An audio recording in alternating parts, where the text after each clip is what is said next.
महाभारत युद्ध के ठीक बाद अर्जुन के रथ में आग लग गई थी और यह तो सभी जानते हैं कि रथ जलकर भस्म हो गया था। यह एकमात्र ऐसा दिव्य रथ था जो जरूरत पड़ने पर किसी भी दिशा तथा तीनों लोकों में भ्रमण कर सकता था। खांडव वन जाने से पहले अर्जुन को इस रथ की प्राप्ति हुई थी जिसका नाम कपिध्वज था। अग्निदेव के अनुसार यह रथ अर्जुन को वरुण देव ने उपहार में दिया था। वो सब कुछ नियति का खेल था क्योंकि यह सभी देवी देवता जानते थे कि इस रथ के सारथी स्वयं भगवान श्री कृष्ण बनेंगे। यह रथ बड़ा ही दिव्य और अजय था जिसे स्वयं देव और असुर भी नष्ट नहीं कर सकते थे। कहा जाता है कि यह रथ विश्वकर्मा ने अपनी समस्त योग विद्याओं से प्राप्त किया था जिसके ऊपर कपि नामक ध्वज विराज्य था। आपका फिर से स्वागत है हमारे स्पिरिचुअल टेल्स के एपिसोड में। बोरी सी शल्य पर्व सेक्शन 77 के अनुसार संजय धृतराष्ट्र कहते हैं कि दुर्योधन की मौत के बाद पांडवों में हर्षोल्लास का माहौल है। जैसे ही श्री कृष्ण ने पांचजन्य शंख और अर्जुन ने देवदत्त नामक शंख बजाया वैसे ही सभी खुशी मनाने लगे। शंख की ध्वनि से पूरा आकाश चमक उठा था। कौरवों के शिविर में जाते ही श्री कृष्ण ने अर्जुन से कहा कि अब तुम इस रथ से उतर जाओ और गांडीव समेत बाणों को भी उतार लो और उसके बाद मैं उतरूंगा। घोड़ों की लगाम छोड़ श्री कृष्ण और अर्जुन रथ से उतर गए। तत्पश्चात हनुमान जी भी अंतर्ध्यान हो गए। उनके थोड़े दूर जाते ही रथ ने आग की लपट पकड़ ली और कुछ ही क्षण में घोड़े समेत रथ जलकर धरती पे गिर गया। इतना सब कुछ देखते ही पांडव घबरा उठे।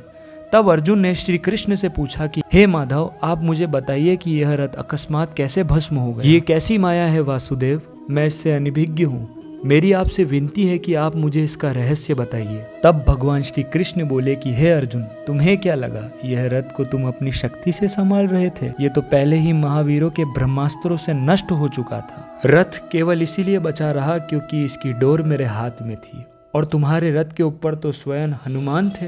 अगर ऐसा नहीं होता तो द्रोण, भीष्म, कर्ण आदि महावीरों के वार से ही यह तो कब का धाराशाही हो चुका होता। अब इसकी अवधि पूर्ण हो चुकी है और तुम्हारा कार्य भी, तुम्हें विजय प्राप्त हो चुकी है, इसलिए यह रथ जलकर भस्म हो गया है। उसके बाद श्री कृष्ण ने अर्जुन की ओर देखा और मुस्कुराते हुए कहा कि अर्जुन, अब तुम विजय हुए। और युधिष्ठिर से कहा कि अब राजनीति का पहिया आपके हाथ में है भ्राता।